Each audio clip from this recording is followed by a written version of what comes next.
वर्गीकरण। आज का टॉपिक है संसाधन का वर्गीकरण।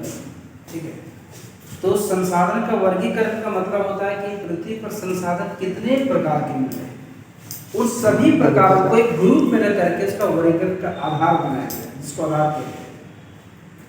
और उन आधारों में से एक आधार है विकास के आधार पर संसाधन कितने प्रकार के होते हैं।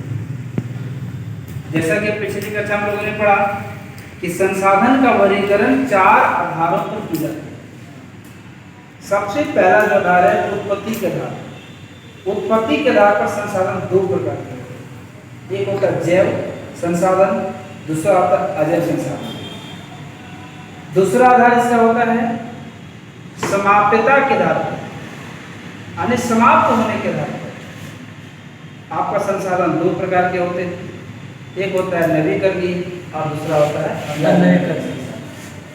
तीसरा आधार हम लोगों ने पढ़ा था जिसको हम कहते हैं, तीसरा आधार स्वामित्व के आधार। स्वामित्व होता मालिक।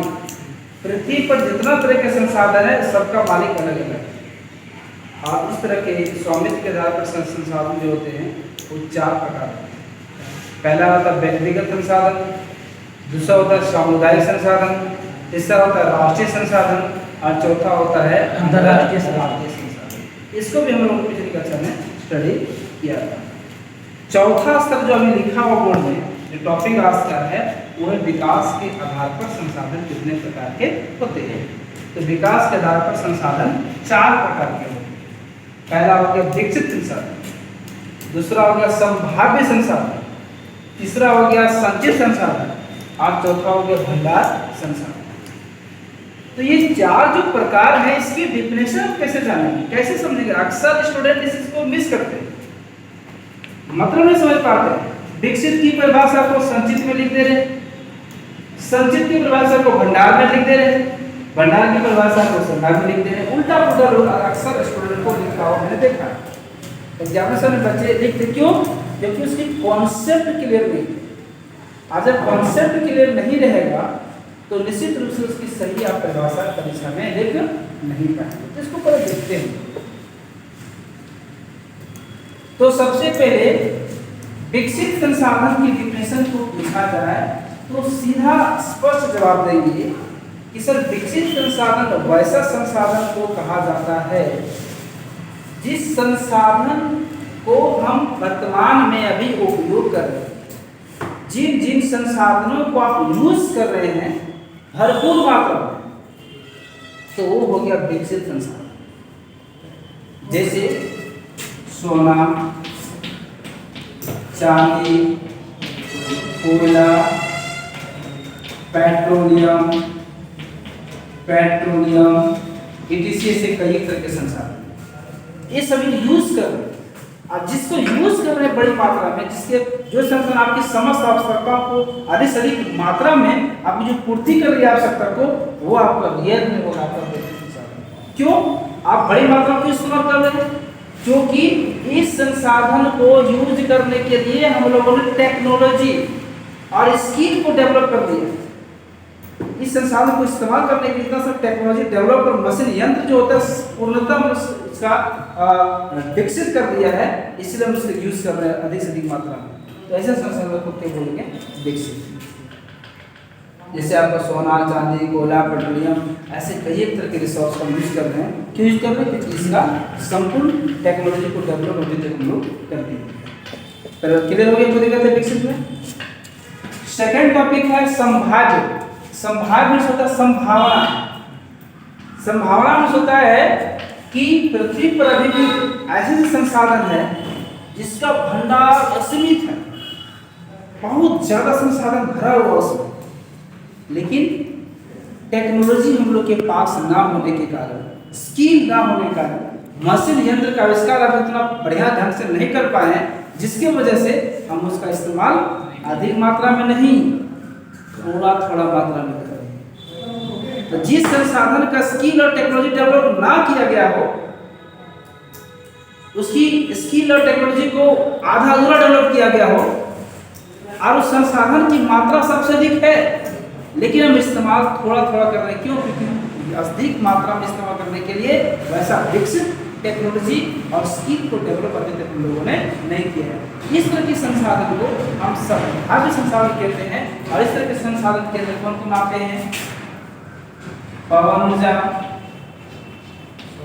ज्वार ऊर्जा, सौर ऊर्जा, भूतापीय ऊर्जा, ये सभी जो संसाधन है इसकी इस्तेमाल हम लोग करते हैं कि कर रहे हैं, लेकिन थोड़ा थोड़ा मात्रा में कर रहे हैं, अधिक मात्रा में नहीं कर पा रहे, क्योंकि इसको अधिक मात्रा में इस्तेमाल करने के लिए उतना हैवी टेक्नोलॉजी और उतना हैवी स्किल का डेवलपमेंट अभी हम लोगों ने नहीं कर पाया। उसको कहते हैं संभाव्य संसाधन। क्लियर हो गया? जिसको क्या कर रहे हैं हम लोग? थोड़ी थोड़ी मात्रा में टेक्नोलॉजी के पूर्ण विकास ना होने के अभाव में हम इस्तेमाल कर रहे हैं, लेकिन इस्तेमाल कर रहे हैं, मात्रा थोड़ी थोड़ी। ऐसे संसाधन को क्या बोलेंगे? संभाव्य। क्लियर? को दिक्कत है किसी को? तीसरा जो प्रकार है संचित। संचित का मतलब होता है जमा करना। संचित मीन्स क्या होता है?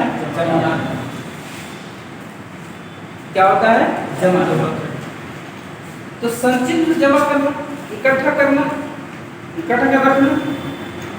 तो वैसा संसाधन जिसे हम भविष्य में इस्तेमाल करने के लिए, फ्यूचर में इस्तेमाल करने के लिए, अभी नहीं, अभी तो कर ही रहे हैं, लेकिन फिर भी भविष्य में ना घटे, भविष्य की जरूरत जब पड़ जाएगी उसका इस्तेमाल कर सकते हैं।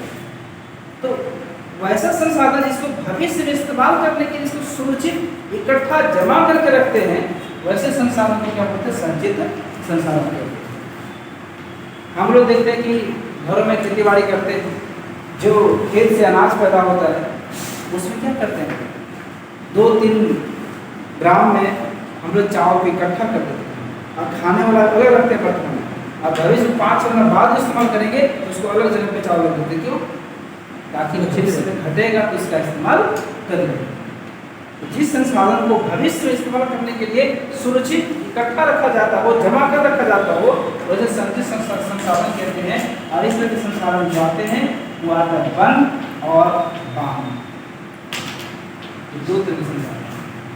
जंगल, जंगल को सुरक्षित रख रहे हैं भविष्य के लिए। बांध में पानी क्यों सुरक्षित रख रहे हैं? भविष्य के लिए कि पानी घटेगा, बारिश नहीं होगा तो बांध के पानी से हम यूज करके हम बच सकते हैं, खेती बाड़ी कर सकते हैं। समझे? ये क्लियर है ना? तो इस संचित इसका मतलब ये होता है भविष्य में इस्तेमाल के लिए जिस संसाधन को रखा जाता हो, जमा कर रखा जाता हो, उसको संचित संसाधन कहते हैं। और इस संसाधन में जंगल आते हैं और बांध। बांध में क्या रखते हैं? पानी। किस लिए? भविष्य में बारिश ना हो उसकी पानी को सिंचाई के लिए, खेती बाड़ी के लिए, पीने के लिए, अपना तमाम आवश्यकता को पूर्ण करने के लिए हम रखते हैं। संचित में क्या होता है? जमा करना। किसके लिए? ये होगा संचित। चौथा प्रकार है भंडार। भंडार का मतलब क्या होता है? वैसा संसाधन जिसकी मात्रा सबसे अधिक है। मात्रा क्या है? सबसे अधिक है, बहुत ज्यादा इसकी मात्रा है, बहुत ज्यादा मात्रा है, लेकिन इसको कितनों भी यूज करेंगे, कितनों भी उपयोग करेंगे, लेकिन कभी समाप्त होने वाला ये नहीं है, क्योंकि मात्रा सबसे अधिक है। पूरी दुनिया इसका इस्तेमाल करेगा, पूरा दुनिया इसका यूज करेगा, फिर भी इसको खत्म नहीं कर सकते हैं। वैसे संसाधन को क्या बोलते हैं? भंडार।